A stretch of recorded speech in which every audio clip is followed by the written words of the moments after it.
From Relay FM, this is Connected, episode 161. Today's show is brought to you by PDF Pen from Smile, FreshBooks, and Encapsula. My name is Mike Hurley. I am joined by Federico Vitici. Ciao, Federico. Hello, Michael. Oh, gosh. And Stephen Hackett. How are you, Stephen? Hello, Michael and Federico. I feel like I need to extend both of your names as the only way to make this fair to me now. How would you extend my name? It's already the longest name. Like, just give it like another 2 syllables. I don't know what yet, though. I'm going to work on that. I'll report back. I'll come up with some new names for you both. Sure. Okay. There are some people in my life. I don't think they listen to the show, but they'll be nameless just in case, who are very Southern and really struggle with Federico's name and sort of pronounce it if he's Fred Federico. I hear that a lot. I hear Federico. A lot of people call him Federico. Federico. Federico sounds like I don't know. Maybe he sounds older. Maybe like he's a barber or some sort of handyman. I don't know. I like it. I also like the version that I've heard where people just condense a lot of the vowel sounds and just call him Federico. Yeah, which is also fun for me. It's just like I haven't got enough time to give him all of these vowels, so he's just Federico. Yeah. I've always struggled to get people to pronounce or spell my name correctly, and it's all the more surprising to me when I reply to someone in an email and there's clearly my name in the signature. So they're looking at my name, and instead when they reply, they say Federico. Well, it's like, can you even look at the name of the sender and the signature? And instead, it just... Well, it's always funny because I think the German version, it's Frederick. So that's kind of similar, I guess. I see English too. I really don't mind. Frederick. Oh, yeah? So I have actually made the decision that you guys, to make fun of me, extend my name. So I think I've decided that I'm going to shorten your names. Steve and Fred is who I have with me today. It's nice to speak. Steve and Fred. That's brilliant. There we go. We have some important real-time follow-up from the chat room. Okay. Kyle sent us a link, FredericoChristmasTrees.com. So I'll go to this. It is a Christmas tree company in his part of the world. Huh. This is a much fancier looking website than what I was expecting based on the name of the company. They use Gmail for their corporate email address, so they're not on that G Suite bandwagon. Yeah, and also the email address is Utah Christmas Trees. Where does the Federico come into this? Because no one can spell Federico. Or Federico. You can't even say it. So there we go. Federico. I'm going to follow them on Facebook. I'm just kidding. I'm going to open their Instagram page and I'm going to leave a comment and say, your name is wrong.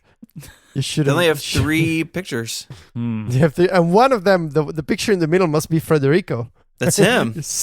Oh my God, it's you. Look at that. Standing next to a Christmas tree with a red jacket. Yeah, well, we found what you do during our, Connected usually takes the week between Christmas and New Year's off, and now we know what you're doing that week. This is my long-lost Utah cousin. I do not know what picture you're looking at right now. We're on Instagram. You're on their Instagram. Oh, you just went for that. There's no messing around. Oh, yeah, there you are. Look at you.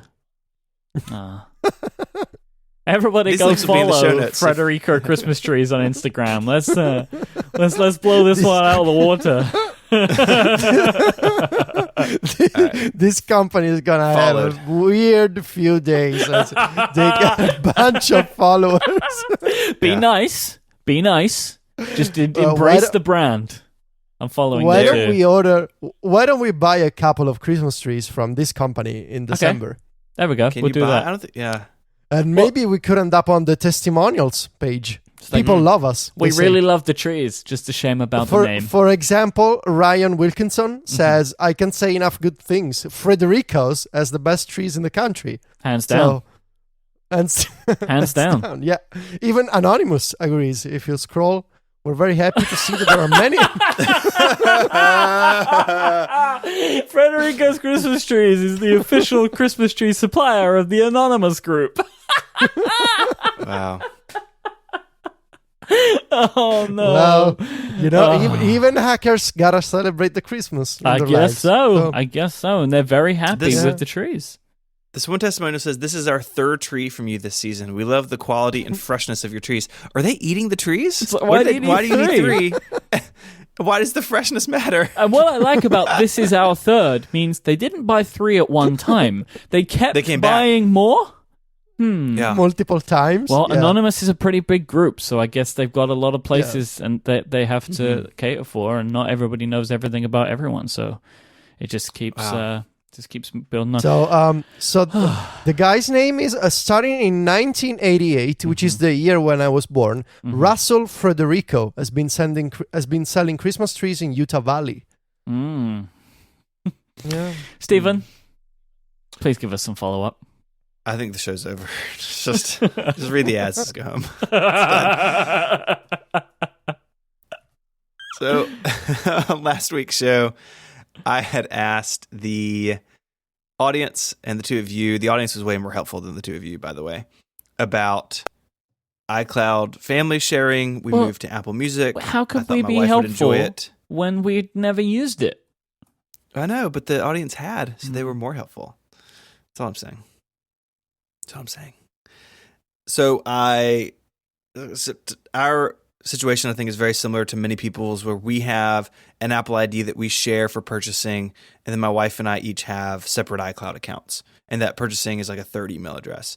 And it turns out doing the iCloud family sharing stuff was pretty straightforward. I do have to thank Bradley Chambers, was very helpful, asked a lot of stupid questions, and he had just gone through this with his family. So he was able to kind of show me some stuff. So I have 2 links in the show notes, one to like Apple's marketing page and then one to a K-Base article that kind of walks you through it. You can totally do this where both my wife and I still have access to all of our old purchases. We can buy things on our individual IDs. We have our own separate music libraries. And I did combine our iCloud storage. So we were each paying for, I think, 200 gigs a month. She was basically right at that limit. And so I bumped it to 2 terabytes for the family, and we share that now.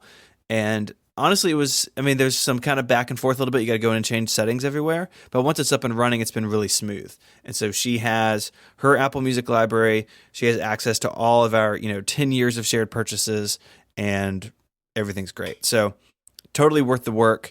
I do think Apple could make it, like, it's not hard, but it is complex. Like, there's a lot of different ways you can do this. And I kind of wish Apple, that there was more of hand-holding, I guess, on their part of walking a user through this. But so far, so good. I still am really happy with Apple Music. My wife is really enjoying it. She had the unfortunate situation where our main iTunes library is on the Drobo, hooked up to the Mac Mini. So she would sync her phone with the Mac Mini under the TV because she had very little music on her laptop because it has a smaller SSD. And now she can kind of have everything on her phone that she wants, regardless of what computer she's syncing to. So far, so good in the Hackett household. Yeah, I'm pleased. You finally came to some kind of fix with all of that stuff. And that family sharing worked for you, because it seems like a horror show when you just look at it on the face of it. It seems like a really tricky thing to get started. So I'm pleased. I talked to David Sparks about it too. He jumped in early, and I think he had a lot of heartache with it. But we were talking too, kind of as I was doing it, and he was like, "It's way better now. They've really, really worked things out." Kind of the only regression, I guess, is that before, when we were using a shared purchase ID, we could share in-app purchases. And again, I'm just bypassing the whole is that right or wrong conversation. But now, the way it's set up, we cannot share in-app purchases, which is probably more fair to developers. So I don't have a problem with that. But that's really kind of the only main difference. Other than that, in practice, everything just works the way it did, except that we have a little more separation. So thumbs up. So iOS 11 has arrived. I was going to say it's come and gone, but it hasn't gone. We are in that world now. So Federico, we spoke a lot last week about your review because you were publishing it. Mm-hmm. And so just to kind of round that out, we just kind of wanted to get an idea from you as to how everything went. Did you meet your expectations? Were there any road bumps? How did the review land with the world? Well, I didn't fully appreciate launch day this year because of some technical issues that we had. There was a bug in the production environment on the public site that we didn't expect. And so as we published the review and as thousands of people started coming in, the site began to crash essentially, and we later realized that the problem was a really nasty bug related to caching. In that, basically, to spare you the technical details, the website was creating thousands of private caches. And the concept of a private cache is by itself useless because the whole idea of a caching system is predicated on multiple people accessing the same cache. If that one person decided they wanted to access it from a bunch of different computers, they would have been fine. For sure. For sure. So, as you can probably imagine... We can laugh about it now. We can laugh now. It was really stressful, and like I wasn't feeling physically well at all because of all the stress. Yeah, I would agree. Like, I had a small part this year to play in the work, and it meant that I was very plugged in with you and the team on the day, and it was real. It was real tough. It was difficult. It was because it was like this thing that you'd worked for so long, and everyone was really behind you, and then you couldn't get to enjoy the day because you were just too busy putting out fires. It was a shame. Yeah, and I was really upset because launch day for me is the day when I get to celebrate, when I get to say it's finally done. I can relax and enjoy the feedback. And I missed that this time. At least in the first day. The second day when we fixed the problem almost 9 hours later. So that was problematic because a lot of the initial traffic went lost, and even if we eventually regained that those numbers, and now we're basically on around the same goal of last year. It was really tough for me to accept that, on launch day, we're having so many issues. But the second day, I was able to fully appreciate all the feedback from readers and, people who were stumbling upon the review on the site, who were listening to the audiobook.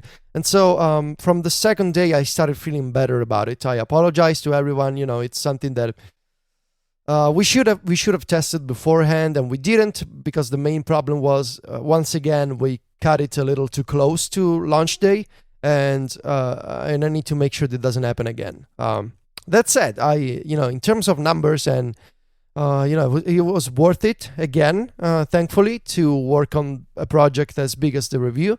We were able to catch up fully over the following couple of days.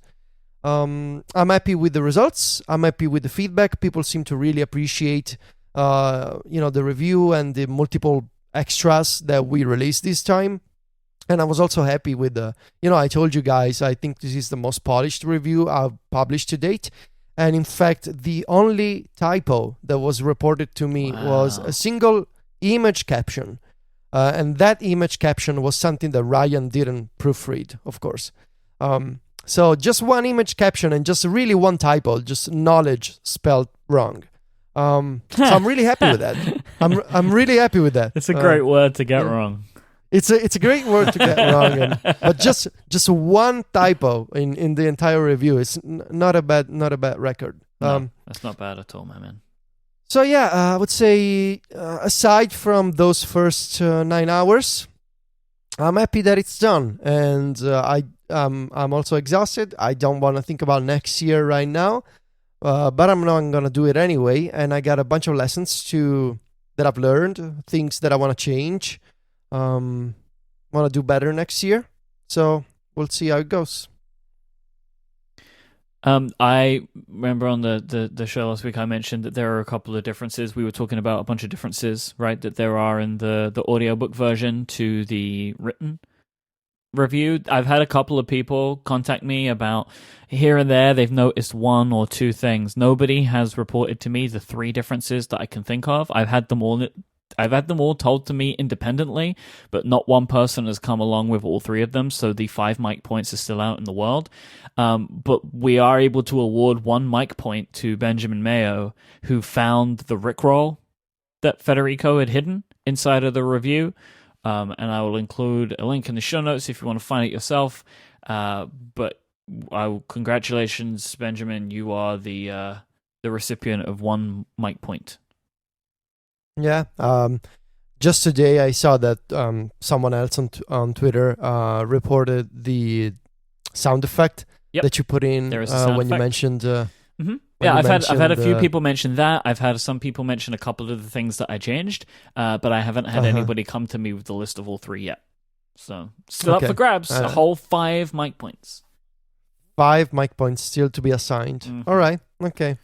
Talking about some real achievement. We've been talking throughout the whole month. I guess this is the last time we're going to talk about this from a perspective of please give money to the St. Jude fundraiser that we've been talking about. And Stephen, would you like to share with our audience the current grand total? The current total is $32,313, which is incredible.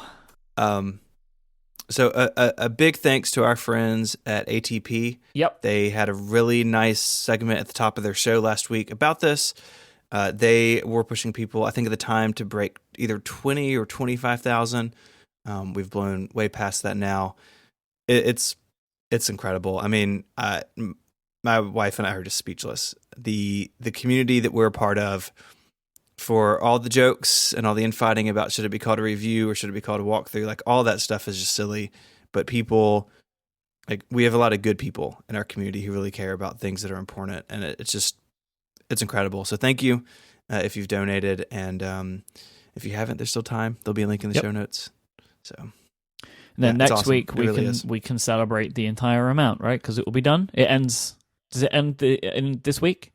The fundraiser. So the fundraisers are open through December for when the kids do their kids marathon. But my push is in September to coincide with National Childhood Cancer Awareness Month. Right. So I'll talk about it here and there, but September is really like my focus on it. So next week we'll provide kind of like the last thank you, and then we may mention it towards the end of the year, maybe. Yeah, but yeah, this is good. Wonderful, absolutely wonderful.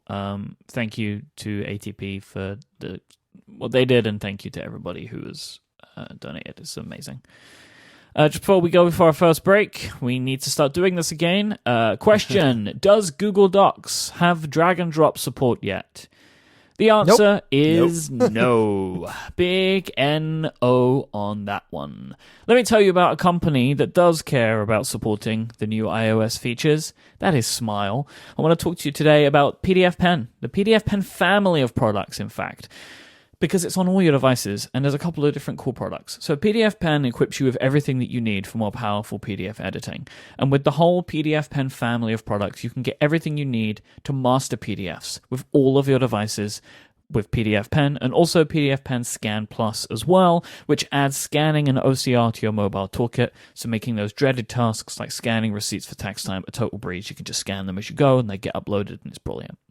If you already have PDF Pen for macOS, you will know that it is the ultimate PDF powerhouse. It is your Swiss Army knife for tackling PDFs. You can take it with you on any of your devices, like a good Swiss Army knife, right? It's nice and pocketable, so you can have it wherever you need it. But Swiss Army knives are all about the tools that they have, and PDF Pen has all of them. You can add notes, comments, you can have cloud annotations to your PDFs, you can fill out and sign interactive forms, you can add text and graphics, make corrections. No matter what you want to do, PDF Pen has got the tools for you. And the latest release has some great new features, like the ability to reopen documents at the same window size and position as they were last closed, which I know is very important to a lot of macOS users. You can set custom keyboard shortcuts in PDF Pen or PDF Pen Pro, and tons more. I mentioned iOS 11, PDF Pen 3 for iOS is out, and it has full file support, and I love it. So I open it now, and I could just go into Dropbox, make the additions that I need, and it does the... Federico, is it called save in place? Is that what that's called? When like you can update a file and it stays as it is? It's called open in place, yeah. Yeah, and I love it, right? Like I was fine with the way I was doing it before, like importing the file and exporting it out, because that's just the way that iOS worked, really. But now I don't need to do that. Like I just open PDF Pen, I just sign on the document that I want, and it's ready to go. Absolutely incredible. See what the PDF Pen family of products can do for you. Get everything you need for more powerful PDF editing by going to smilesoftware.com/connected. Thank you so much to PDF Pen for their, and Smile, of course, for their support of this show and Relay FM. So talking about the file stuff, Federico, a couple of things on that, I guess. One, Dropbox got fully updated. There was a bit of a delay, right? But it did get fully updated, and that's there now. what are your thoughts on this? Does it work as you expected it to? Like, how do you feel about Dropbox file provider stuff? Well, as I expected, there are still a bunch of bugs that I'm surprised they actually made it to the public version of iOS. I've seen a lot of people with all kinds of layout issues, and especially in the problem with caching, because file provider extensions they're not allocated a lot of memory by the system, so it's very easy to run into the problem of you're loading a large file or a folder containing thousands of files, and the file provider inside of the Files app displays a content unavailable message because it cannot load the entire contents of the folder structure. And also, I'm surprised that so many people use this feature. But if you keep the passcode lock, in the Dropbox app, you will have to disable that if you want to use the file provider extension, because the Files app, or I don't know, I'm pretty sure that it's the Files app, but anyway, it doesn't currently support having a passcode lock and the Dropbox extension. So. Yeah, I was frustrated about that. I mean, because I did it, and I know it's kind of just like, well, if they're in the device, etc., etc., etc. But like, there's so much stuff in my Dropbox account. Just having that also with Touch ID is just, I don't know, it just felt like a good thing. But I, of course, have it off now because I want to be able to use the Files app, so I have no more passcode. Yeah, and I was surprised that so many people tweeted at me with that problem. But overall, I would say it works pretty well. I have had no problems, like, at all. I've been perfectly fine with it. Aside from the passcode and those layout issues and I think it's not a common problem. I've just seen a few people mention it. Overall, for me, it's been working well. I was able to, for example, to open in place a document from the Dropbox file provider into, I think I was testing OneWriter. So I made an edit to a text file that I picked from the file extension, and that modification showed up on my iPhone and my MacBook without having to do any kind of manual saving or reopen the Dropbox app. It just sort of, the extension in the Files app took care of keeping track of changes, uploading changes, and, making that new version propagate across devices. Because that's what you seemed quite worried about last week, that stuff wouldn't work. But like, I agree with you. I've not even been thinking about it, right? Like, my plan was just to treat this as I want it to work and see if it does. And it does. Do you know what I mean? Like, I didn't want to be like tiptoeing around it and checking, is this open, like, I've just been using the Files that stuff as I want, and I know people are putting files into folders and I'm able to just open them. Like, it's working surprisingly well. I've been really, really happy with it, and it is a fantastic addition for iOS. Like, I'm really excited about it. And like the favorites thing, I really like. I have a couple of folders that are buried within sub menus because I share folders with Steven. So there are like just layers upon layers of subfolders because I know that Steven's very organized. But sometimes I want to be able to get to a folder, and now I can bring it out into the favorites as if it's like on the Finder, and I love that. It's very good. Yeah, very good. I was really glad to see that they brought that idea over from Finder. It's done in its own way here, but it definitely makes like navigating much faster. That was the problem. The old Dropbox app, there really wasn't much of a concept of that. Your entire life going just through tapping through folders. Yeah, and so now I'm really, really happy about that. So that's a really great addition, just for general, like, just ease of use. So yeah, it's really, really good. But there is some weirdness in Files, and a lot of it seems to be springing from Google Drive. Yeah. So a few months ago, as I was writing my Files chapter, I posted a couple of tweets noting this problem in iOS 11, that despite the addition of a Files app, there is still no good way to deal with apps that automatically open a certain file type. So on the Mac, if you want to open a TXT file in something else that is not TextEdit, you can right-click on the file and you can select the apps that you prefer to open that extension. That is not possible on iOS, and it's still not possible in iOS 11. And despite the fact that Apple is now, they fully support the same UTI-based system that has worked on the Mac for decades, there still is this weird inconsistency of apps are capable of declaring a certain UTI, and there's no user controls to stop this or to manage this. Yep. And case in point, Google Drive is doing some strange things with the file types that the Google Drive app, so not Google Docs, not Google Sheets, but the Google Drive app. I received dozens of questions from readers asking me, why is it that every single time I tap on Files into the Files app, and instead of being shown like a quick look preview, I jump straight into the Google Drive app. And I thought, well, that's weird. Why would Google Drive open TXT files and, even Microsoft Office documents? And I got this question over and over the past week, and I just couldn't figure it out. And yesterday, I tweeted about this problem again, and I got a bunch of interesting replies. So apparently, the Google Drive app has the UTI set to public.data, which is just the most generic description of the files that you're able to receive. It's not like saying, well, I can receive TXT and I can receive Word documents and I can receive PDFs. It just, I can receive any data. And that's really the most generic UTI, public.data. It means that, yes, any file that you tap, unless there's any other other apps are taking care of those documents as the owners of those documents. Like if I tap on a MindNode file, it will go into the MindNode app. But for more common file types like TXT or docx, they open directly into Google Drive.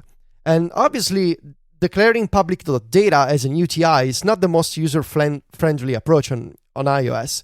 And I received this tweet from a member of the Microsoft Office for iOS team that they reported to Apple this problem of we have folks saving Word and Excel and PowerPoint documents into files, and when they tap those documents, they jump into Google Drive instead of Microsoft Office.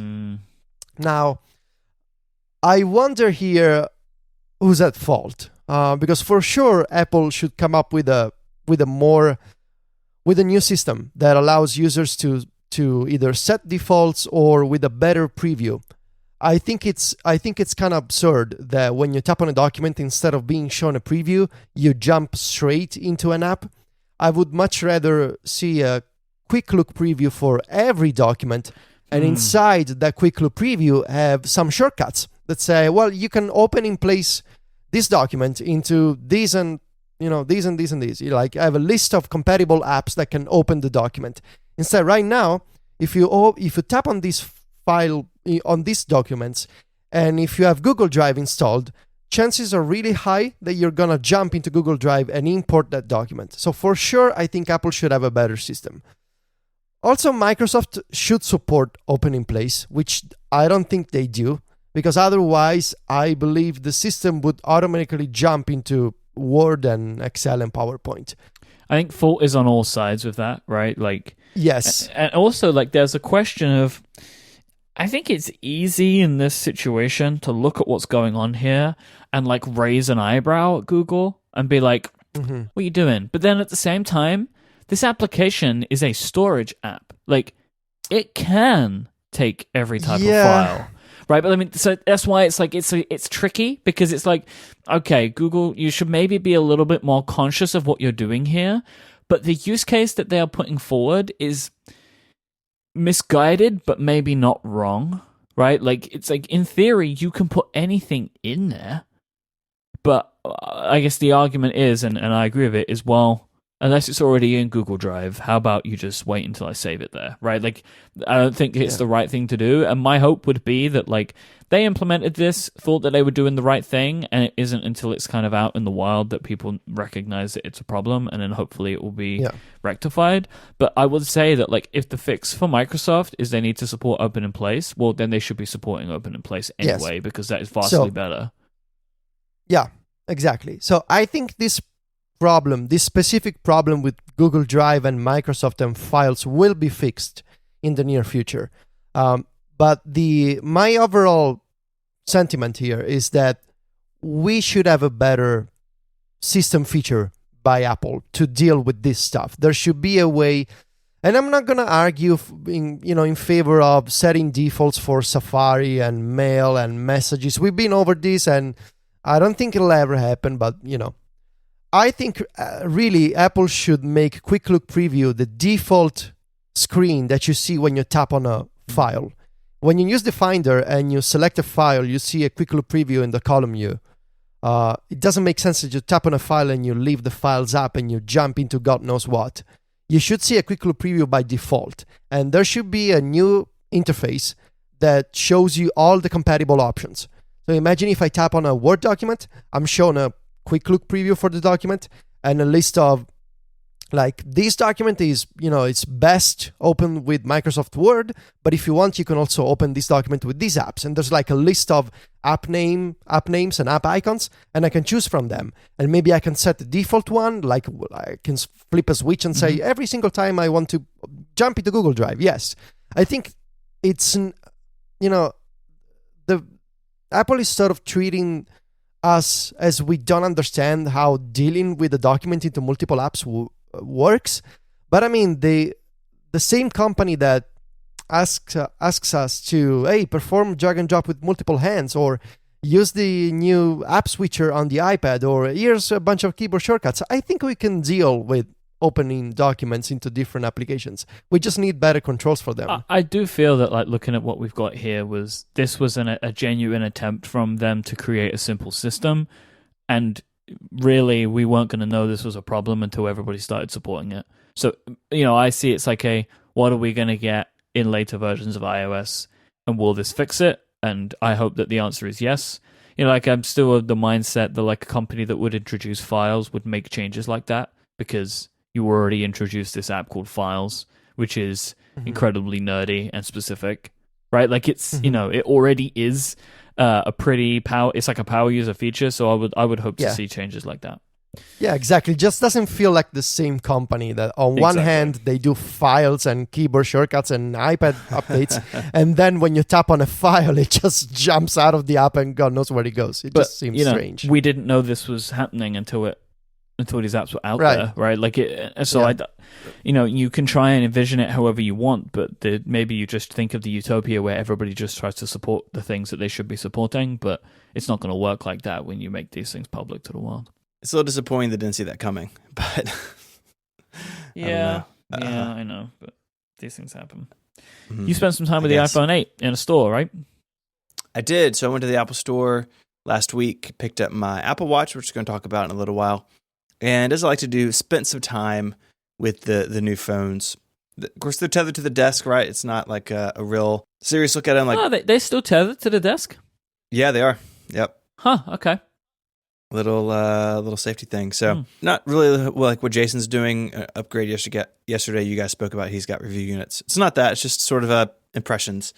I was really surprised off the bat how different these phones look and feel. The glass back totally changes them. They feel great. They're grippy. They are a little bit heavier. They feel denser, I think, due to that glass, which is nice. And I've got to say, for the first time, maybe ever, or maybe since like the 3G and 3GS, I think the white back looks the best. The space gray, especially coming from the matte black iPhone 7, looks just really kind of washed out. And the gold is just, it's beautiful. It's just not for me. So I think silver wins this time for me, which I did not expect. So what is that blown all your options away for the 10? I think I'm gonna do the white 10. Interesting. I think it's the front is still black. If I were going to go buy an 8 or 8 Plus, I would do space gray for the black cover glass. But the silver looks really nice on the back. It's sort of classy, like classic Apple. Like it's white and crisp, and the space gray is just sort of muted. This comes up every year. People always like lay out all their space gray products. Like Apple doesn't know what space gray means. It's just like not black, but not white. If it's somewhere in the middle, we call it space gray. There's lots of variations. Yeah. This is yet another variation on space gray. But what can you do? You know? Yeah. I mean, space gray is more of a state of mind than color, really. I think that's probably true. What about the gold? So the gold is really nice. It's very, very classy looking. So it is not the old gold. It's not the old rose gold. I'm not even sure it's in between them. It feels really different. So the rail, the aluminum rail around the phone is much more vibrant, and then the back glass it's not really a beige, but it's a like sort of a sandy gold color. I put a picture on Instagram. We'll put a link in the show notes. It's really nice. It's like I said, it's not for me, but none of the gold phones have ever been for me. But I think it will do very well. Of people in the store looking at the iPhone 8 and 8 Plus, most people were like around the gold because they wanted to see. I think they wanted to see how it differed from the previous one. So yeah, there you go. Silver wins for me this round. How was the store? I mean, you were in a store on an iPhone launch day. Was it crazy in there? It was not crazy. So I was surprised at. I mean, it was definitely busy, and it was definitely. I went like in the middle of the day, like 11 a.m. or something. Definitely busier than it would be at 11 o'clock on a weekday normally, but there was no line out the door. There was not really even a line for the pickup. I kind of just walked in and got helped. I spoke to a couple people working, and they were like, "Yeah, it's quiet for an iPhone launch," but I think there are two things about that. A, people who buy iPhones on day one are going to buy the 10, as a general rule. And so you could see where the launch of the 8 will be slower, but I think long term the 8 and 8 Plus will sell just fine. I think lots of people are going to upgrade to them. Yeah, I've seen a lot of people that I follow on Twitter with the 8s. Like more than I expected. Yeah, in fact, I said a couple of weeks ago or last week on the show, and I regretted it as soon as I said it, and I got some email about it, and I said that people who listen to the show will be buying the 10. Like, clearly that's not a hard and fast rule. The 10 is a lot of money, right? All those people were mad at me. I'm sorry. But what was surprising at the Apple store is how many people were there for the Apple TV 4K. The couple employees I spoke to said that was like a steady stream all day of people looking for the new Apple TV, and that they were selling really well, way above what the Apple TV does on a normal day. Which I think, it's not surprising. A lot of people who are interested in this stuff have upgraded to 4K televisions, and there's some pros and cons to the Apple TV we're going to talk about later, but overall it's a big win, and so that makes a lot of sense to me that people were just like coming in all day to pick up Apple TVs. And they said that the watch, was busy for the watch day, that most people were buying the LTE. Again, I think the type of people who buy an Apple Watch on day one are, as a general rule, not a hard and fast rule, be more interested in the LTE because that's sort of the reason to upgrade this year. So not super surprising that the LTE watches are moving. In fact, I kind of walked in with a couple other people. We kind of got to the door at the same time, and they were all there for personal pickup. And I think two of them were LTE watches, and one person was an iPhone 8 Plus. So in the little group of people I was with, that was definitely the case. But overall, subdued for an iPhone launch. I would expect that store will be much busier whenever it is November 3rd when the iPhone 10 comes out. But I think it's unwise at this point to judge the iPhone 8 and 8 Plus on the launch day, like feedback, because again, the people who pre-order iPhones may be more inclined to order the new one, the 10. And what's interesting, I was thinking about this when I was in the store. A couple of years ago, Apple stopped reporting launch weekend sales for the iPhone. I think maybe with the 6S was the last time they did that, maybe even the 6, where they just said in a quarterly statement, "Hey, we're not going to share that number anymore." And the reason they said was that number is unfair because of supply and demand, right? That if you sell out of everything, then that number is artificially capped, which is I can see, but I can also see that they knew this was coming. That they were going to have a dual phone launch, and maybe it was a little bit of a safety net that if they're not out at the same time. So, we're not going to know how the 8 and 8 Plus are doing until the quarterly call, but my guess is that long term over the year, they're going to do fine. So even then, we're probably never going to know because they won't break down the iPhone sales. No, it'll be up to Horace and other analysts to sort of look through the ASP and kind of figure it out. People smarter than me who are better at Excel than I am. All right, we should talk about the Apple Watch, right? We both got them. Yeah, I think so. Federico's off there in the non-Apple Watch land. We'll talk about that in a minute. So I will say real quickly that I got a lot of questions online about, is the 10 on demo at the sale, and the answer at the store, and the answer is no. There are no iPhone 10s anywhere in the store. I didn't, at least when I was there, it wasn't even on. So my store has the new big screen in the back that the new stores have. No iPhone 10 on that even. A couple people were asking about it. One person kind of at the same table I was asked if it was on demo. So you cannot go see an iPhone 10 in store yet. My guess is it'll be like every other iPhone, and it will be available in store for you to look at on demo starting on November 3rd. But right now, if you go to an Apple store, all you'll see is the 8 and 8 Plus. So I was in an Apple store last Thursday, so the day before the products launched in London, and they had posters for the 10, like all of the posters are for the 10. Which I remember I looked at this once before. I can't remember what it was. I think it was when the Apple Watch came out, or there was a time I went to the store and they had just all posters for unreleased products, like products that weren't coming out for like weeks. And it's just always funny to see that, because it's like there's, by the iPhone table, you've got all the new iPhones, and then there's just this like other one just hovering over them. Right? Like, right. You can't touch me. I'm just a picture. Like, it's very strange. But yeah, they're all there. I think it was the Apple Watch, actually. They had pictures of the Apple Watch in the stores when the iPhones came out, even though the Apple Watch didn't ship for like a month or something after that. So I find that sort of stuff peculiar choices to make, but they're the choices that they make. This episode is brought to you by FreshBooks. Hey, freelancers.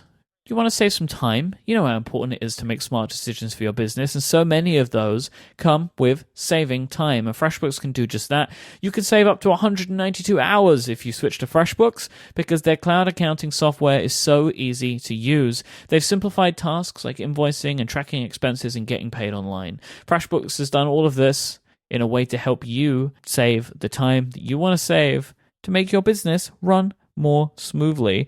And they even do this for not just you if you switch, for the 10 million people that they already have using FreshBooks, who use it every day to deal with their paperwork. I looked into FreshBooks this morning. I was sending out some invoices, and I'm always just so happy with it. I don't have frustrations with FreshBooks. It just works the way that I expect it to. I was able to go in today and see what things I needed to deal with. They have a notification center which will do that for you, show you what's changed in your business. And I was able to go in and see some stuff that we wanted to bug. A few people were a bit late on payments, and it's really easy to get the invoices out, and I was putting them into the Files app and sending out emails myself. But you don't have to do that. If you want to, you can set up automatic late payment reminders as well, so you spend even less time chasing payments and more time working your magic on your business. FreshBooks have over 10 million users, but it's still a small company. Forbes called them the small giant on their best small companies list this year, and there's no guessing why, because they are that cool. I love them. If you're listening to this and not using FreshBooks yet, please give it a go. Go to freshbooks.com/connected and you can get yourself a 30-day free trial just for you. It's unrestricted. You can go there, freshbooks.com/connected. You can find out more and sign up for a 30-day free trial. No credit card required. And then when you do sign up and become a paying member of FreshBooks, please say that you, when they ask you, how did you hear about us? Say you heard about them from this very show, from Connected. Thank you to FreshBooks for their support of this show. All right, so Apple Watch Series 3. Did yours show up? I know you had some difficulties. Yeah. I mean, I just had some normal delivery problems, which tends to happen to basically every product that I ever have delivered to me. They just never come on the day that they're supposed to, but I spoke to the delivery people, and they were able to get it to me the next day. So yeah, I've had mine since Saturday. And you have the aluminum, the gray. Is that right? Yeah, Space Gray 42mm Series 3 with the olive sport band, because that was the one that it came with. Sport Loop, I should say, the new one. Sport Loop. I want to talk about that band. So this is a new band for this year.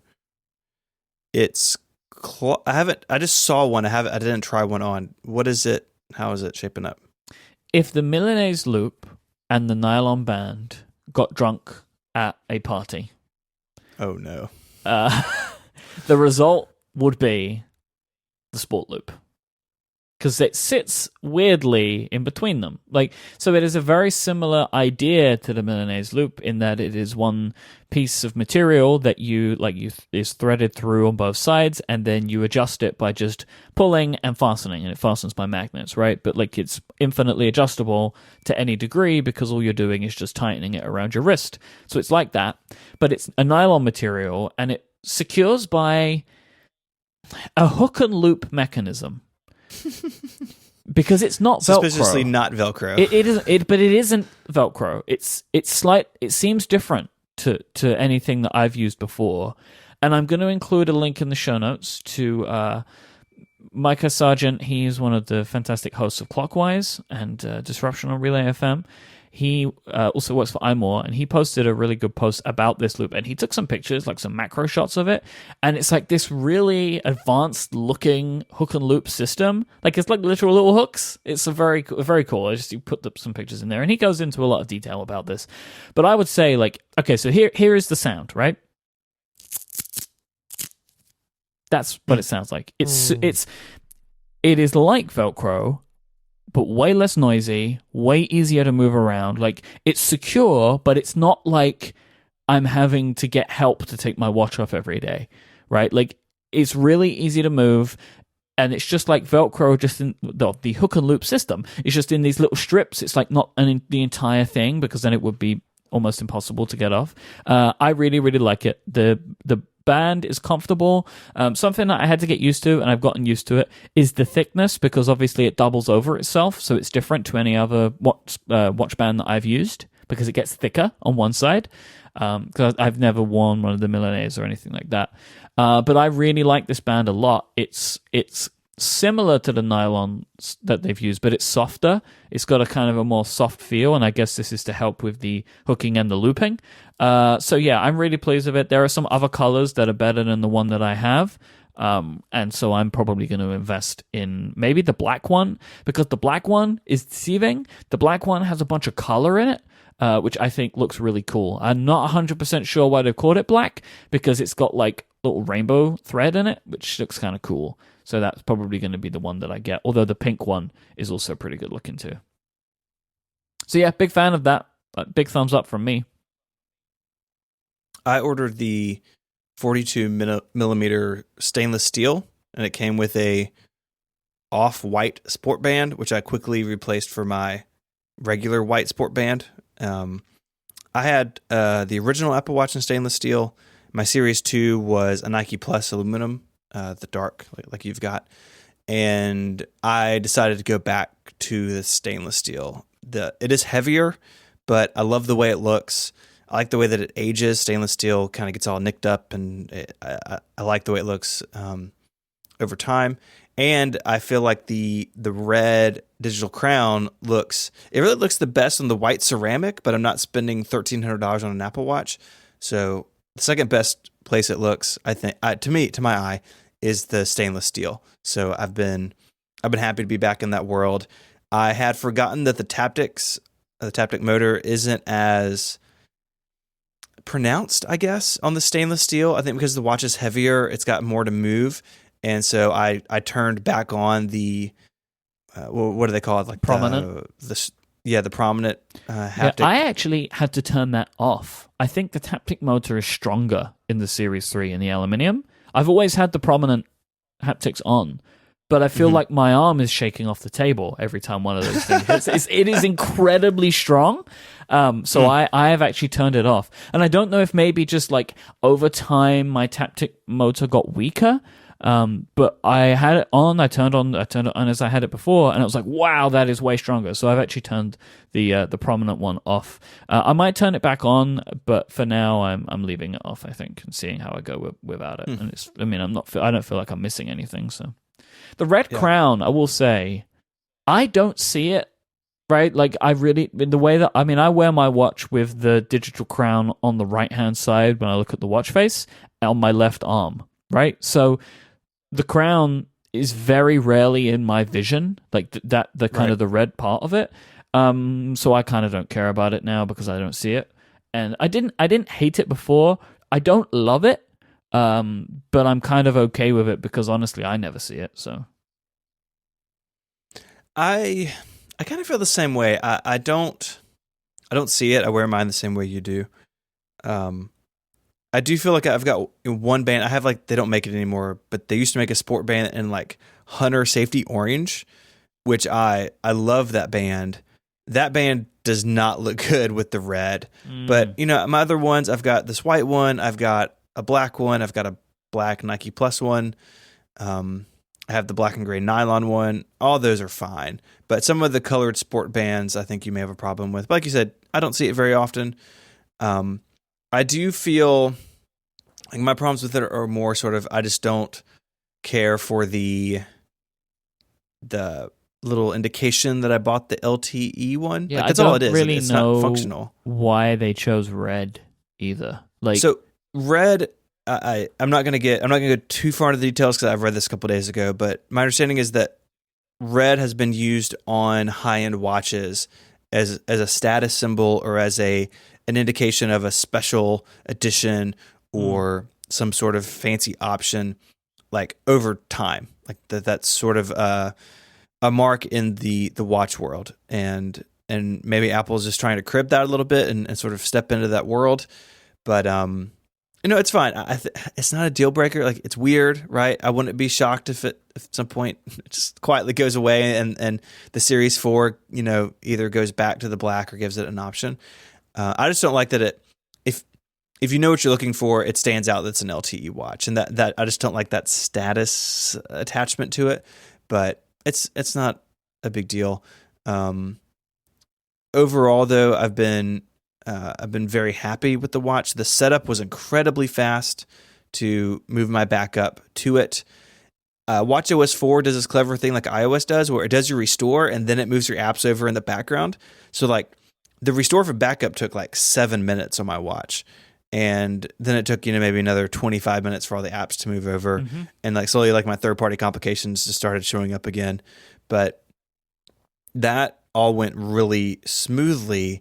And it really is incredible how much faster this watch is than even the Series 2. I mean, side by side, it feels like when we went from the original to Series 1 and 2, it feels like that again to me. It really is noticeably faster. I'm just jealous right now. Like, I really want to get this watch. Yeah, I'm sorry, Federico. I know you're being left out of this, and there's only really more to talk about. So, like, maybe we can maybe you can live vicariously through us. I'm not sure. It's fine. Maybe. It's fine. I'm really curious to know how it works. I just thought it was funny that this morning I got an email from the Italian Apple store saying, "Hey, come check out the new Apple Watch." I was like, why are you sending me this email right now? I really want to buy the cellular version, which you don't have. Yeah, I want to know how it works. So please continue. Don't mind me.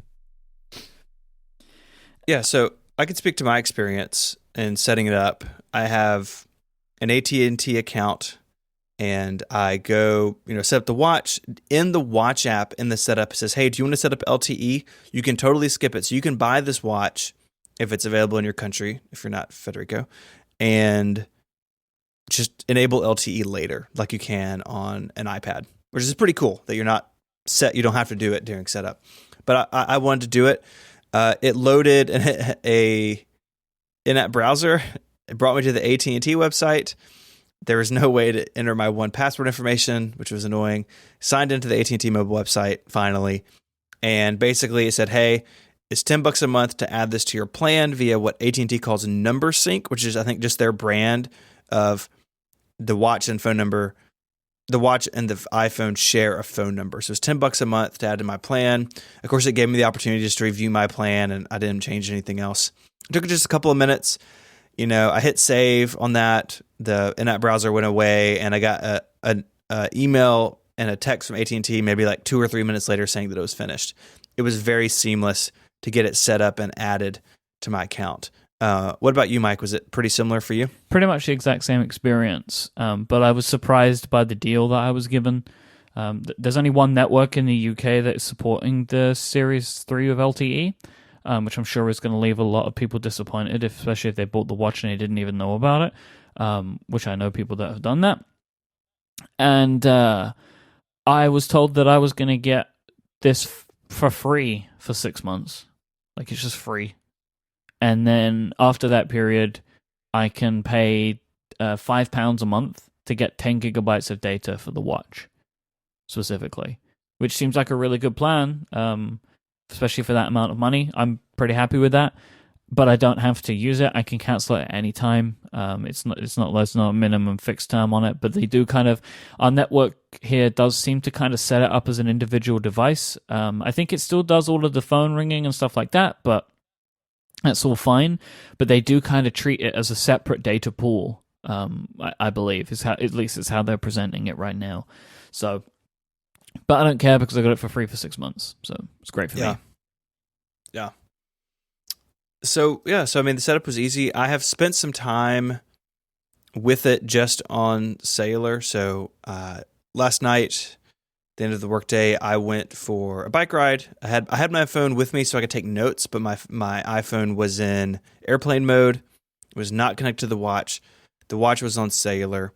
So I was gone for a total of about half an hour, and I saw the battery decrease from 94% when I left to be at 80% when I got back. That's with LTE on. That's with a bike workout. And that is with music streaming on AirPods for part of the time. So it is a noticeable hit to battery if you have cellular on. So I think it's one of those things that you're going to turn on when you need it. And most of the time when you don't need it, you're going to leave it off. On Apple's battery page for the Apple Watch, there'll be a link in the show notes.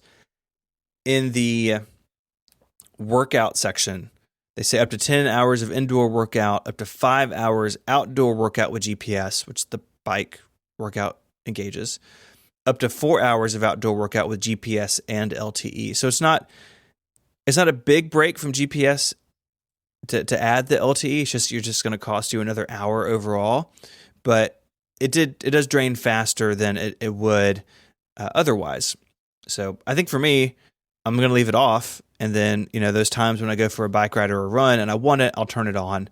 Because other than those times, my phone is with me. I'm at home or I'm in the office. I've got Wi-Fi. And so I think I'm going to just deploy it when I need it. I think that's really what it's designed to do. It is in the little weird watchOS control center to turn cellular on and off very easily. And, like I said, most of the time you don't need it, but it's there when you do. So, I was a little surprised at the battery fall off, and then I realized that it was very much in line with what Apple said. And I think it's fine. The watch didn't get warm. It didn't act strangely on cellular. Like it worked as expected. Now I should say, I was riding through a residential area, so I didn't have there's a bug right now in watchOS where the watch will try to join a wireless network, but if it presents a login screen, obviously the watch can't do that. But it tries to stay connected though, which is the problem. Yeah, it falls into this like black hole and it can't come out of. I'm not going to run into that riding around my neighborhood, right? But it was totally fine. Like it worked as expected. Like I said, didn't even get warm. Like it's very well integrated. It basically worked as if my phone was there, even when the phone wasn't. So I was pretty impressed in my sort of early testing. Yeah, I haven't done anything nearly as advanced as you. I just have been in my house and turned on airplane mode, right? Like that's kind of the extent to what I've tried, just to confirm that it works, and it does. I haven't really concocted any experiments yet. I'm just trying to see if and where I will be happy to use it. And I'm kind of just like working through that right now. I have it. It's there if I need it. As I say, right now it's free for me, so like I'm not really feeling like I'm wasting money, so I'm cool with it. I'm happy with the watch. Like it's faster. Siri works pretty well, even though I don't really use Siri on the watch. I don't think I'm going to, even though it's better. It's just not really a way that I use that I interact with my watch. But I'm noticing everything feels faster. Animations are smoother. Just general performance is better. It is much nicer. I want to talk about watchOS 4 a little bit though, because they're kind of going hand in hand for me. I want to talk about the Siri face. So this is one of the big advancements of watchOS 4, this like timeline interface that either Apple had simultaneous creation with Pebble or just completely 100% ripped them off, because this was Pebble's thing, right? The timeline interface. So, make of that what you will. But it's basically a watch face which gives you a bunch of information. There are some data sources you can pull in, stuff like weather, calendar events, sunrise, there's activity stuff, audio playing, there's some photo memory stuff in there as well. I've been using this, and I think I'm going to keep using it. I think I actually quite like this watch face. You can only put 2 complications in. I really wish I could just put one more, and I would be happy. But I actually do really like the information that it's showing me. Like, I can look at it right now. I can see when sunset is. No, I would never typically care. I'm never going to seek that information out because I don't really care. But to know is kind of nice. It's like, oh, okay, like, fine. It's not really hurting me, but I wouldn't have looked for it, but I know. I've got my calendar events. I have some photo memories, and I can see what the weather's going to be like tomorrow, and I can scroll back up, and I can see stuff that I've completed today. And also what I like, if you've been listening to audio and you scroll back up, you can, like, reopen Overcast or whatever if it's been, like, within a pretty long period of time. Like, that kind of stays quite persistent there. I like the photo memories that it shows. I never look at the memories feature in photos, but I like that they're popping up on the watch. Right now, I just have a picture of Casey Liss's face on my watch, which is nice because it's showing me, for a reason that I can't fully understand, it's showing me WWDC photos, which Apple has worked out that it was WWDC in this memory. They know, which I think is really impressive. It just says the memory's called Apple WWDC 17. Really? It just worked that out on its own. Are you sure you didn't create an album or something? I don't create albums. How is that possible? Unless I've got some kind of shared photo stream, but I don't think I have. Are you sure? I'm not sure there's the intelligence to detect. I literally have a memory in the Photos app called Apple WWDC 17. It's a memory. I wonder if they're doing some recognition on some logos, maybe, like by combining the location and the photos of the pins or the jacket or something. Well, I just assumed that they would look at the fact that I don't live in San Jose. I'm in San Jose during the exact period of time that WWDC is going on, and but that's a pretty broad assumption. Like, what if I live in Rome and I just happen to take a vacation in San Jose during the week of June? Am I going to WWDC? No, I'm Maybe not. they're using detection on the building, right? Like I take that's what I was going for. I think they're doing some of that. If it really is an intelligent suggestion, although I think that's what they're doing. The photos don't have any pictures of the building in. They're basically just pictures of the meetup that we had. How did this happen? I don't know, but it's created it. It's done that. Oh, if you downloaded those photos, I may have tagged them as that in like Google Photos. Maybe it's in the metadata, or maybe it just knows also Casey pictures Liss was in that California. I took. There's also just pictures that I took of the ATP thing, which you weren't even at. So it's definitely stuff, like it's working it out on its own. I'm not. It's because Casey was there. Yeah, so basically my watch just has a picture of Casey on it right now, which is awesome. I'm very happy about that. And yeah, I like it. I wish I could integrate third-party data, because one of the complications that I've kept is the Carrot weather complication, because I really like the complication.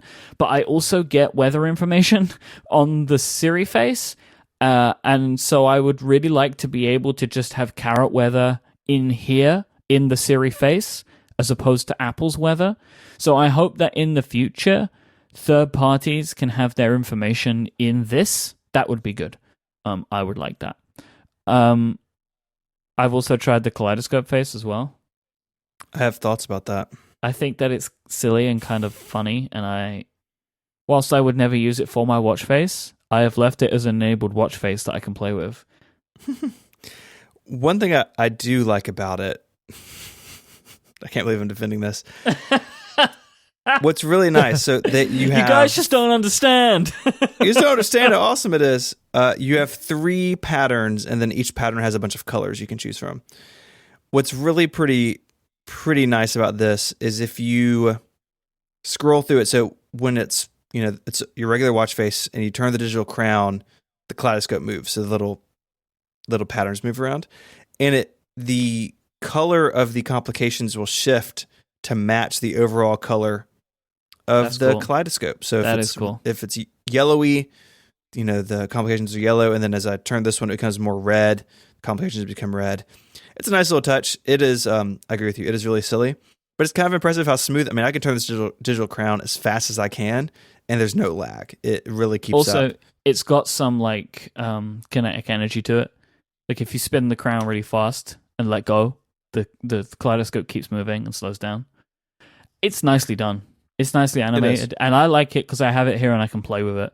And I put a funny picture in there, and I try and just see what I can do to make the picture look weird. So, I'm never going to use this as my general watch face, but I am keeping it enabled as a thing to play with because I kind of miss time travel, but don't want to enable it again. If that makes sense. Like I miss that I could spin the digital crown and something happened, but I don't want to have time travel back. I know you can turn it on if you want to, but so I like that. If I want to just play with the digital crown and watch something happen, I can do that now just by swiping over to the kaleidoscope face. The new dock. So I both like and don't like the new dock, and I know I don't like it for the reason that Federico I think didn't like it because you actually see less. There's less information. You can't see the full apps anymore. But it makes logical sense to me that scrolling up and down moves cards up and down rather than left and right. So I miss the kind of full screen previews that they have, but I think it's a logical decision. Yeah, I'm a bit torn on this one, honestly, because I feel like it's taken me way longer to get to what I want when I'm going into the dock than it did before, because it kind of has to move the entire card. It's a bit weird, but I like the logical sense of it, but I miss the full screen previews of it. One thing I am glad they've gotten rid of, or it's an option, if you force touch press deep hold on the honeycomb, you can set that to be an alphabetical list, and then the digital crown scrolls through that list. I did that instantly, and it's way better than the honeycomb. Took me multiple minutes to work out how to do that, because why are there some settings in the watch app and some settings on the watch? Like, mind-boggling to me. That whole situation is, I looked through the watch app forever to find it, and I was like, let me just go try to force touch on the honeycomb itself. That's something they could do better. There's still so much that you can only do in the watch app on the phone. There's some stuff you just can't do. It's only on the watch, and there's stuff there's both places. That feels like they built a framework, and the waters have gotten muddy over time with what's done where. Mm-hmm. But that's not a huge complaint, but it's something I'd like to see them tidy up at some point. The new activity notifications are making me feel more guilty, which probably means that they're working pretty well. Like the language of them is pretty good, like, hey, go and do this thing, or like, you've done well so far, keep it up. And I'm like, oh, but I'm in my pajamas now, so don't think I'm gonna. But they're good. I like the new animations as well, like the kind of firework Catherine wheel type situation they've got going on when you complete a ring. It's already good. Oh, and the timer UI is so much better.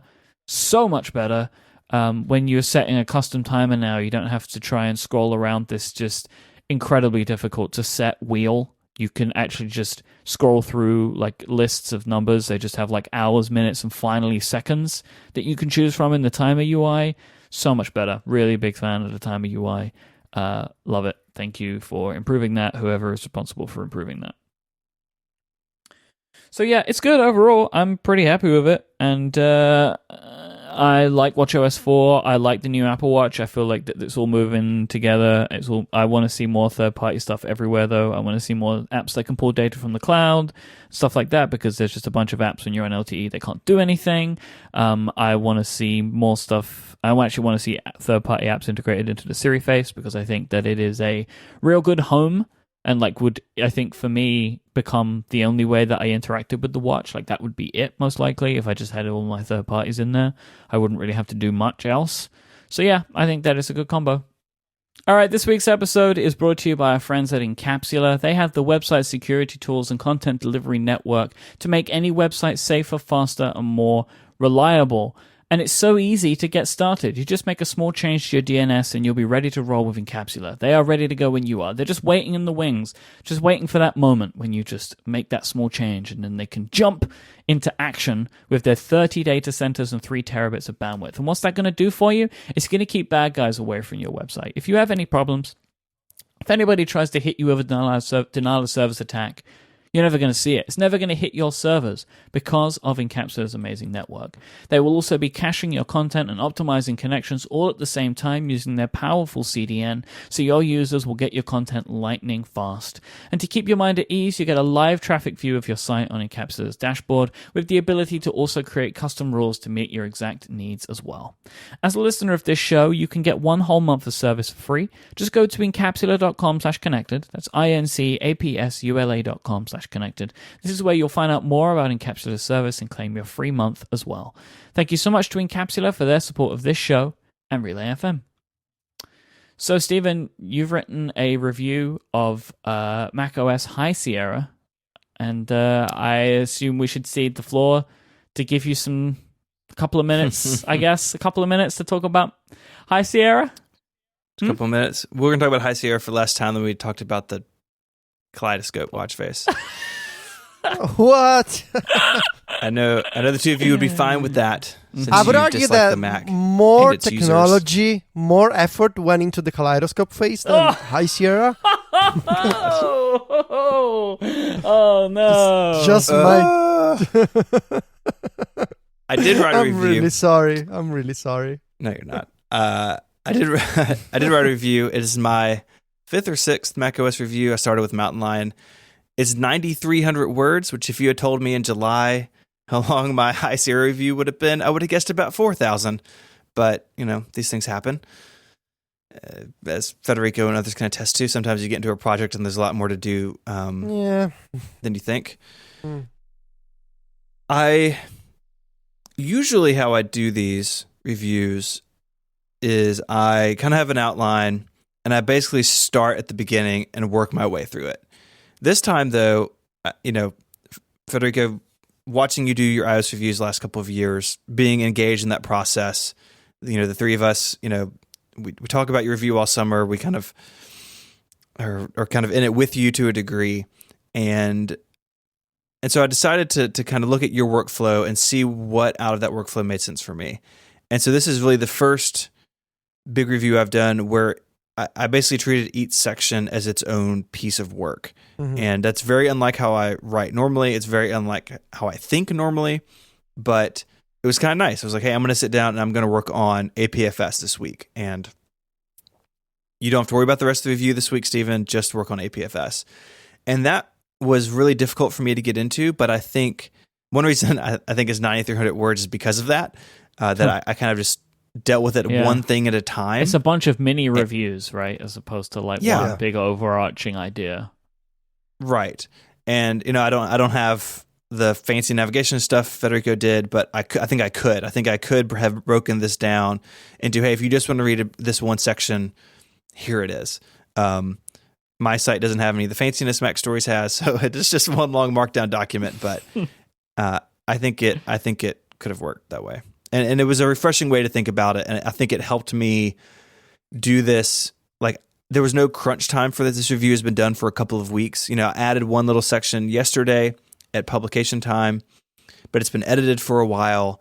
It was a very relaxed process, which unlike the Sierra review, but especially the Mavericks review, I was finishing the night before. And that was not the case this time. It was basically ready to go with a few days, maybe even almost a week's notice, which was really nice. If I could have published the iPhone keynote day if I needed to. It benefited from the extra time, but I had something ready to go that day, which is a first for me.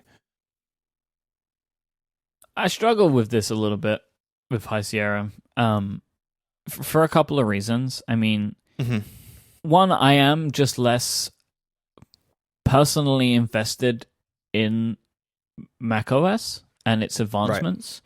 Right. Sure. One, because, I am more of an iOS focused person now. And the other is just out of a principal point of safety, I don't upgrade macOS immediately because I feel like my entire technology stack is a house of cards.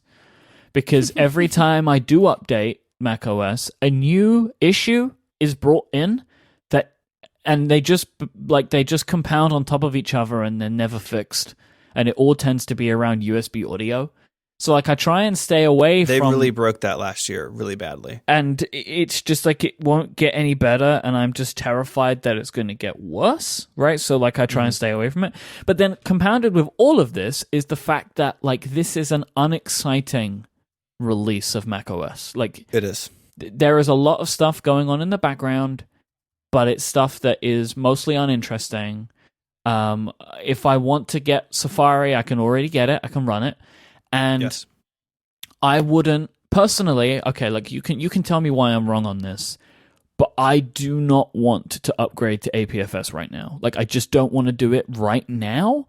I feel like that I would honestly just prefer it to shake out a little bit longer before just upgrading and automatically having my drive turned over to a new file system. It feels inherently more risky to do this on macOS than on iOS. You can tell me if I'm wrong, but like that's just how I come to this. I'm scared of APFS on my Mac right now. I mean, you're in the situation where, same as me, where our iMacs are our production machines. Mhm. That if this iMac explodes, I can't do my job, and that's bad for a bunch of obvious reasons. Yeah. It's like it's always multiple thousands of dollars, either lost time and then replacement of equipment, right? Like I just don't want to go near that. Yeah. Well, nothing could go so bad that you have to replace anything, but it could go south and you're spending a day reformatting your SSD and reinstalling and then restoring for Time Machine. So, yeah, I understand that, and I think that's reasonable, and I think that even though High Sierra on the surface is not as flashy as previous macOS updates, that behind the scenes stuff is way more serious than in previous years. Because yeah, if your file system, if something hiccups in that conversion process, your disk is left in a state where you have to reformat it, and that's bad. Yeah, you don't that's be a in bad that situation. state, Somebody I right? follow on Twitter right now is dealing with that, so I get it. But at least for me, having done the conversion a bunch of times, my poor MacBook Pro guys, like, this summer we were sort of sad for Federico's iPads because he was just wiping them and reinstalling iOS 11 over and over. That was me this summer with my laptop. There were several times where it just didn't have an OS on it for a while. But yeah, I think if you are on a production machine, you should always wait on a major version of macOS. Especially because the APFS, we're going to talk about APFS in a second, but the conversion is mandatory on an SSD. There's no checkbox to get out of it. There's no secret terminal command to avoid it. It is what happens when you hit the upgrade button if you have an SSD. So something to think about for sure. So I think the features of High Sierra break into 4, maybe 5 big categories. You have Safari 11, which, Mike, as you mentioned, is available on Sierra and El Cap. Mm-hmm. It does a bunch of great stuff. You can have reader mode engaged automatically. It has the autoplay, video and audio stuff. You can disable that. Yep. You can disable it permanently across site. So like the example I use in my review, my local newspaper website is garbage. And they have autoplay video on everything, every single page, and you can turn all of it off in Safari 11. So that's great, but Safari 11 is probably the most user-facing feature. But again, you can run it on Sierra, and it's just fine. So that's it's good. It's faster, more secure. They're doing this cross-browser tracking prevention or cross-session tracking stuff. So if you look at a box of cereal on Amazon, and you go on Facebook and you see Amazon ads for that box of cereal, that's because there's a little cookie on your disk that says, hey, Steven looked at this box of cereal, show him ads again. And Apple is looking for those cookies on your disk and getting rid of them. It's all very clever. It will hurt some types of online advertising, but it's not an ad blocker. Can I just say, I don't know if I need or want Apple to do that for me. Because what am I going to see? I'm going to see Amazon ads for stuff I don't care about. Right? That's what I'm going to see instead. I don't see no ad. I just see an Amazon ad or an ad that is less relevant to me. Right. I understand why people get upset about tracking. I get it. I totally get it. Mm-hmm. But there is a part of me that's kind of just well, I'm going to see the ads anyway because I don't run ad blockers. So I may as well see ads for other Nintendo Switch products because I look at Nintendo Switch a bunch, as opposed to like what, a handbag or like face cream or a chainsaw. Like, what am I going to see otherwise? Do you know what I mean? Yeah. Like, I know that this is not popular, and I'm not in any way advocating for more tracking or, these practices. But just light tracking. I have a confession, and that is I sometimes click on the ads and buy stuff. Yes, I buy stuff from Instagram ads. Like, quite a lot. Like, it happens to me. Yeah. Like the system works in the sense that I generally see like Amazon ads for Amiibo stuff or Nintendo games, or on Instagram lately I've been getting like some some ads for custom made Metroid prints and little statues, and it's because the system knows me, and yes, it is creepy, but man, those Metroid statues are looking great. I mean, there are even parts of it where I'm like, how creepy is it? I know how this works, right? There isn't a little person writing stuff down. Like, I know how this works, right? I know if I go and look at something on Amazon, Amazon can serve me ads. Like, I understand how this works. Sometimes it's surprising, like when you see it in a place you don't expect, but creepy as a word for this stuff, I think, is thrown around a lot. And Stephen, I'm so sorry about the email you're going to get. But like, I just, it feels a bit heavy-handed for me for Apple to be like, we're going to stop that. Like, I get some of the stuff that you might want to stop people tracking, like tracking sessions for too long, and I get that there's an element of it, but like the ad stuff, it's like, I don't know. I just feel like it's a little bit heavy-handed. Is this stuff on by default? It is, I believe. I think so. Yeah, it's heavy. It's a bit. I find it too heavy-handed. I think that they're, if I go to a website like we'll call Smurge, right, or something, the Smurge, and there's 20 trackers, it's like it's too many, right? Like there can be too much of this stuff. I get that, but I feel like a blanket on and off switch for all of it is maybe a little bit too much, and I don't know how I feel about Apple asserting themselves as deciding what's right and wrong in the world. I don't know how I feel about that. That's my point, which I think is most people are going to disagree with me, and I'm fine with that. It does feel like an oddly specific thing to do.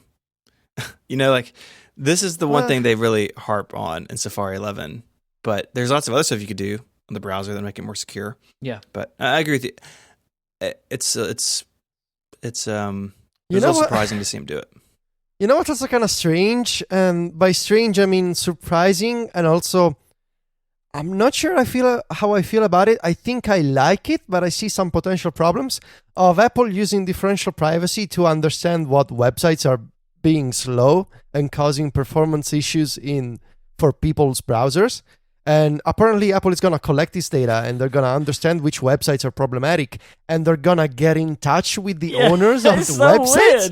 It's so weird. Like, should you expect an email from Tim Cook saying, hey, make your damn website faster? Smurge is loaded so slowly. Yeah, it's like, it's kind of a cool service, I guess, if they know, and maybe you don't know, but it's really weird that they're doing this. It just is like, does the Safari team have nothing else to do? Like, why are they emailing websites now? It's all of it is like, okay, like, if you want this stuff, and I know a lot of people that do really want this stuff, and that's great, but it's also just like, are you the right company to do this? Like, is this what you do now? It's just weird, right? Like, some of these Safari features are weird. Like, the autoplay video one, yes, right? Nobody wants that. No one likes that. It's good for no one, right? Like, that's really great. Trying to limit and understand what I'm being tracked is fine, but I feel like there is a level that should be okay. And like the idea of like trying to feel like you're helping out the internet by telling people how fast their websites are is like a strange proposition. Yeah. I mean, Google does that, but you're not going to get an email from them, right? Like, they have tools available to you to go see what's going on, but they're not going to get in touch. Yeah, I mean, well, they made like de-rank you in search, right? Which I guess may be worse. Right. I don't know if they do that, but so that's Safari. Like I said, All that stuff is available to Sierra. Photos, I think, is right there with Safari as far as front-facing, user-facing features this year. Faces, the UI is much better. It is doing the same thing that iOS 11 is doing, where if you go and identify faces, pictures that you tell it, hey, this is a picture of Mike, that gets synced up to everywhere. Your other devices are still doing face search on their own, like the object detection from a couple of years ago. But now faces, the pictures that you say, hey, this is Mike, those get synced around. And those things that you manually select are used to train the other devices. In practice, it works just as well as object detection. Mm-hmm. I feel like my faces database on my iMac, or on my MacBook Pro, I should say, is very similar to my iOS 11 devices, if not identical. I would like it to sync everything like perfectly, but it is way better than it was. You may have some rough edges here and there, but for me, at least, for the first time since the iPhoto days, I have invested some time in selecting and setting up faces, because when it didn't sync at all, I just didn't care, right? Because I wanted it everywhere. Because it's a waste of time, right? Like, it's just, I just feel like I'm just wasting my time. Like, unless I want to triple my time and then like forever infinity, right? Like every device I ever buy, I have to do this again. Like, yeah, that's it. It was a waste of time to do that before. Yeah. But now it is much better. You have some more sorting options. The sidebar is permanently there, which some people on Twitter were freaking out about yesterday, but I like it. I left it on. Things are regrouped. Basically, it's just easier to get to what you want in Photos. I think Apple realized that there are a lot of people like Mike who don't do albums or just sort of use search or just use filtering. And so all of that stuff now is better to surface things within your Photos library. As these libraries get bigger, that's harder to do, and they've given us new tools to do it. And then lastly, the editing tools are way better. You get curves, you get some more advanced stuff. You can now, once third-party developers support it, you can edit an image from your photo library in an external application and then save it back to Photos. That was in the iPhoto days, but it's been missing for a long time.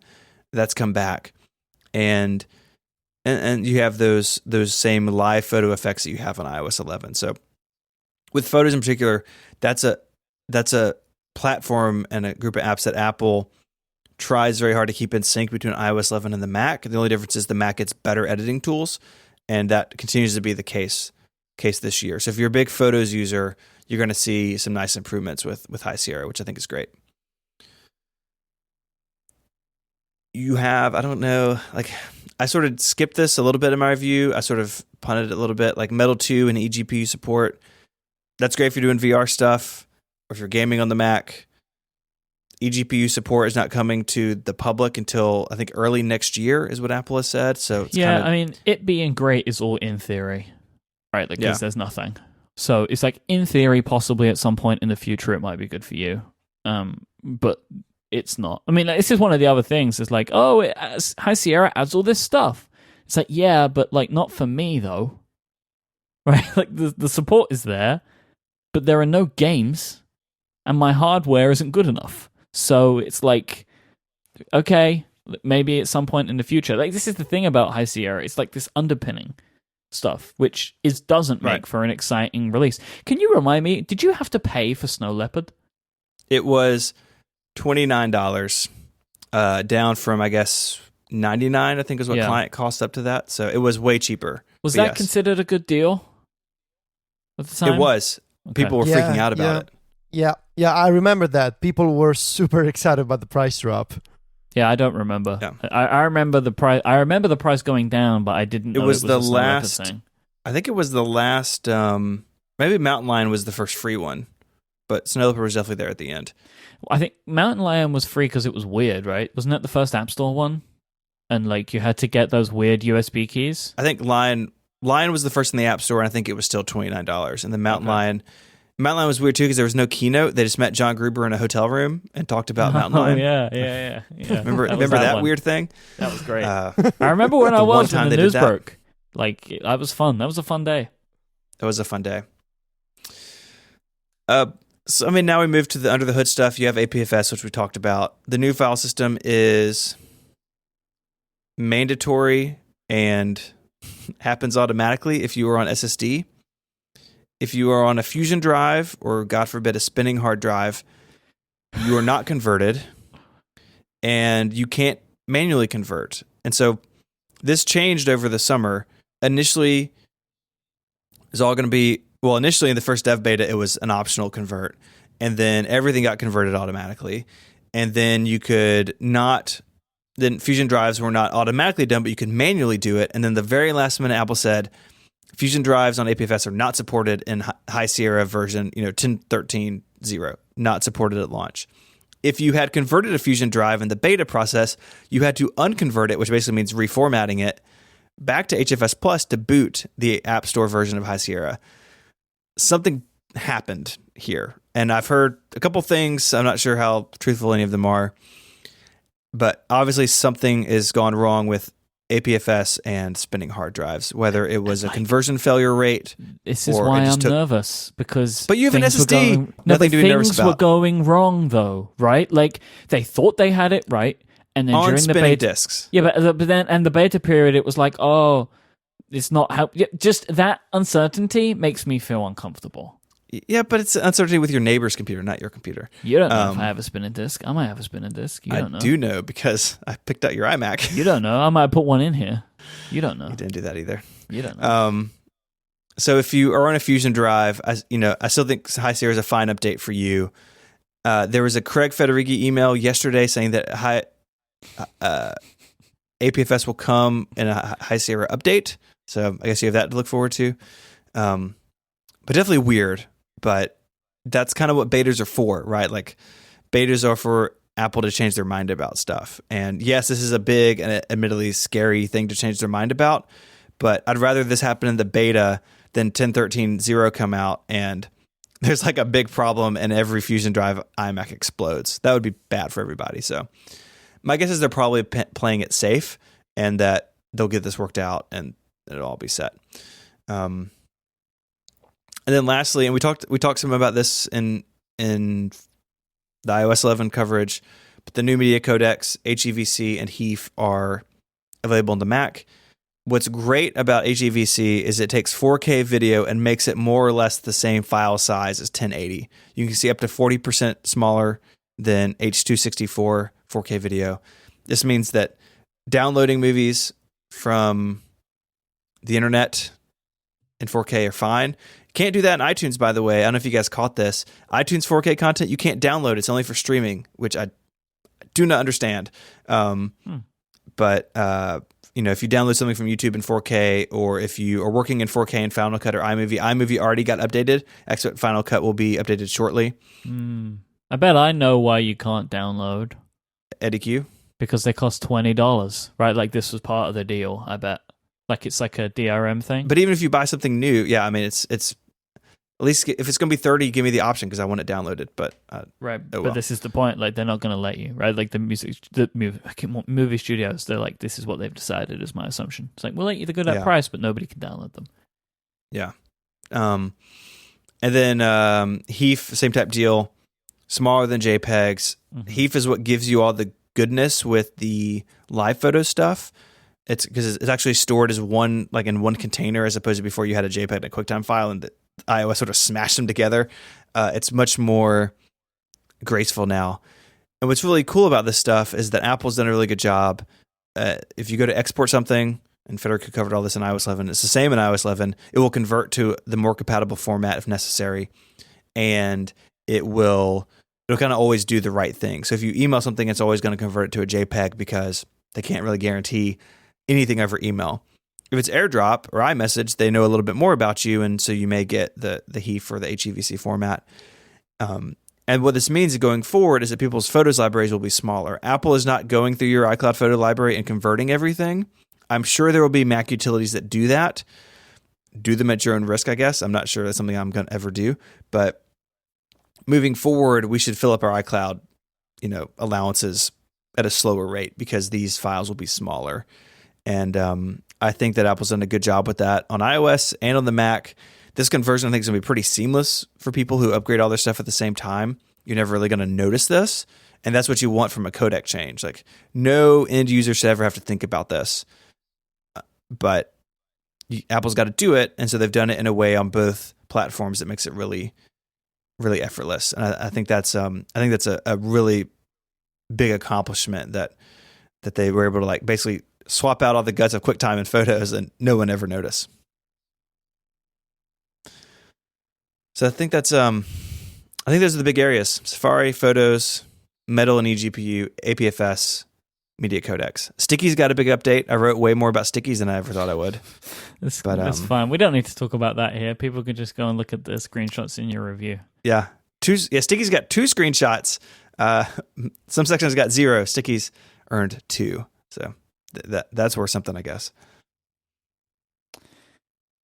Did this feel like a version of macOS worth putting the time into? Like when you're done, do you feel that way or no? The review, you mean? Yeah. I do feel it's worth it because just like with iOS reviews, there's always like what Apple talks about, and then there's stuff that is not evident until you dig into it. And it's easy to write High Sierra off. We all did it at the beginning of the show as a small macOS update, and it is a small macOS update, relatively speaking. Even as macOS updates have gotten smaller since Apple moved to the annual release. You pull the average Mac user, they can't tell you if they're on Yosemite or El Cap or Sierra. They're all kind of the same to a degree.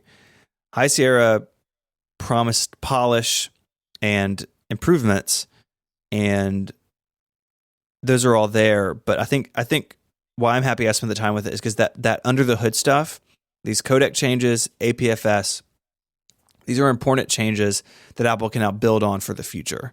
And it's important to understand where they are today to understand where they could go in the future. So yeah, I got no regrets that it's 9,300 words and that it was, a good chunk of my summer, because I think it's important to know where Apple's going to take the Mac in the future. And I think more importantly than that, knowing what they could do between iOS 11 and High Sierra and how that could just blossom into even more stuff in the future, because they have these new technologies kind of underneath all of it across their platforms. Like HEVC is everywhere. Like it's on the Apple TV 4K when you stream 4K content. You can't stream 4K YouTube because YouTube doesn't use HEVC. And like these frameworks are really pivotal for how we're going to experience Apple content and technology across the platforms, whether you have a Siri remote in your hand or an iPhone or an iMac on your desk. And so yeah, I think it's important to know kind of what's in here, even if on the surface High Sierra is a little boring. All right, so I think that wraps it up for this week. You can find our show notes over at relay.fm/connected/161. If you want to find Stephen's work online, including his High Sierra review, go to 512pixels.net and you'll find that. And Stephen is tweeting at ISMH. Federico is at Viticci, Viticci, and he's at macstories.net, and I am at iMyke, IMYKE. Thanks again to our lovely sponsors, the fine folk at Encapsula, FreshBooks, and Smile. And most of all, thank you for listening. We'll be back next time. Until then, say goodbye, guys. Arrivederci. Adios.